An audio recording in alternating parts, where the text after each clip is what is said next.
Good morning, church family. I am Marianita Johnson from the Church of the Advent, where our senior pastor is Superintendent of the New Wave District, Dr. Y.D. B. Thurgood Jr., and leading lady missionary Nakisha Thurgood. And welcome to the Our Victory Sunday School. Thank you for your faithfulness in joining us on our social media platforms. Please like, share, and subscribe. Today is March 24, 2024. Our title is A Messianic Priest King. The Bible truth states, Jesus should be received as priest and king. Our memory verse is from John chapter 19, verse 3, and it reads in the King James Version, "And said, Hail, King of the Jews, and they smote him with their hands." Before I read our Bible text, we recommend you read these additional scriptures. 1 Chronicles chapter 17, verses 7 through 14. Matthew chapter 4, verses 12 through 17. Matthew chapter 19, verses 23 to 30. Colossians chapter 1, verses 9 through 14. Hebrews chapter 7, verses 11 through 19. Revelation chapter 19, verses 11 through 16. Jeremiah chapter 23, verses 5 through 6. Zechariah chapter 6, verses 9 through 14. And John chapter 19, verses 1 through 5. Let us read our Bible basis, starting with Jeremiah chapter 23, verses 5 through 6. "Behold, the days come, said the Lord, that I would raise unto David a righteous branch, and a king shall reign and prosper, and shall execute judgment and justice in the earth. In his days Judah shall be saved, and Israel shall dwell safely. And this is his name whereby he shall be called, the Lord our righteousness." Zechariah chapter 6, verses 9 to 14.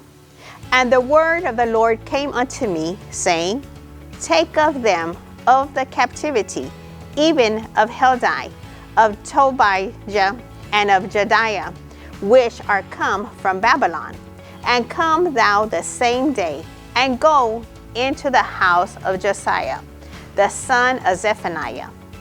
Then take silver and gold, and make crowns, and set them upon the head of Joshua, the son of Josedek, the high priest, and speak unto him, saying, Thus speaketh the Lord of hosts, saying, Behold, the man whose name is the branch, and he shall grow up out of his place, and he shall build the temple of the Lord.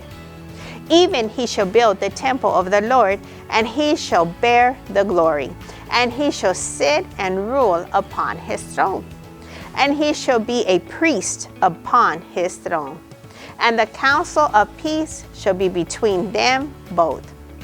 And the crowns shall be to Helem, and to Tobiah, and to Jediah, and to Hen the son of Zephaniah, for a memorial in the temple of the Lord."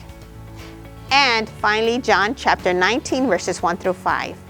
"Then Pilate therefore took Jesus, and scourged him, and the soldiers platted a crown of thorns, and put it on his head. And they put on him a purple robe, and said, Hail, King of the Jews! And they smote him with their hands. Pilate therefore went forth again, and said unto them, Behold, I bring him forth to you, that ye may know that I find no fault in him. Then came Jesus forth, wearing the crown of thorns and the purple robe. And Pilate said unto them, Behold the man." The Jewish people looked forward to a coming Messiah who would bring their nation back to its former glory. This was supported by prophecies from the Old Testament dating back to the book of Genesis. Many of these prophecies describe a coming righteous king who will rule justly and fairly.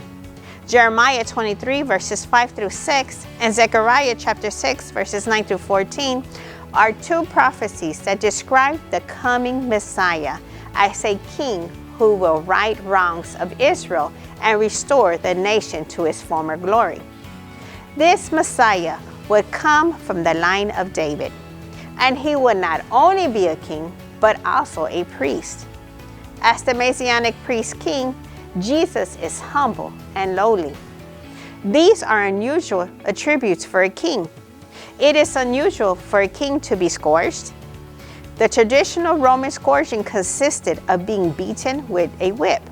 This whip had multiple leather thongs with metal balls or sheep bone tied on the ends.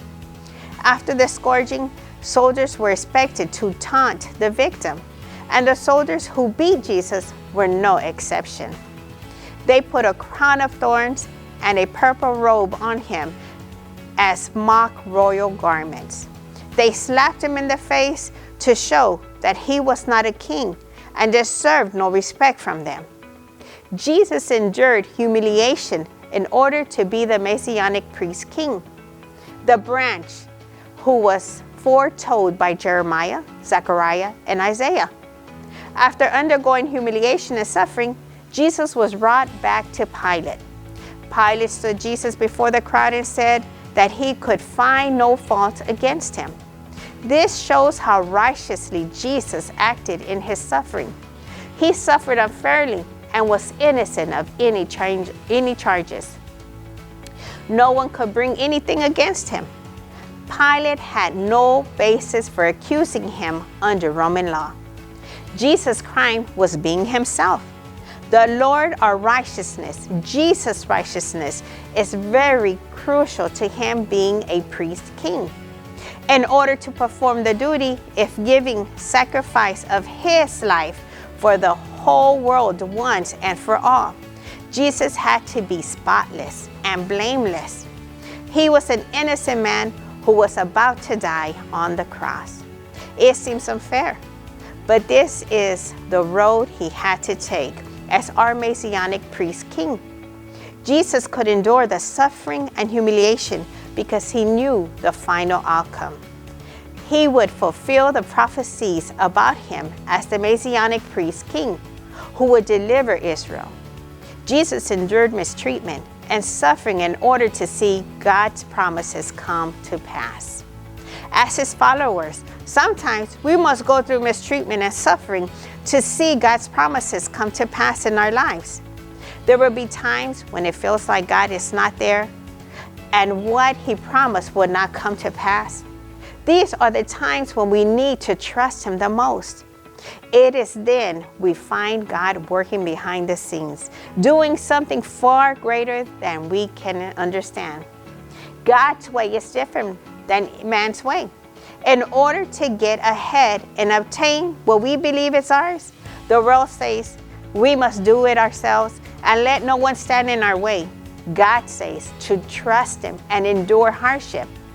It's hard to choose God's way because it involves pain and suffering, but it is definitely more rewarding at the end.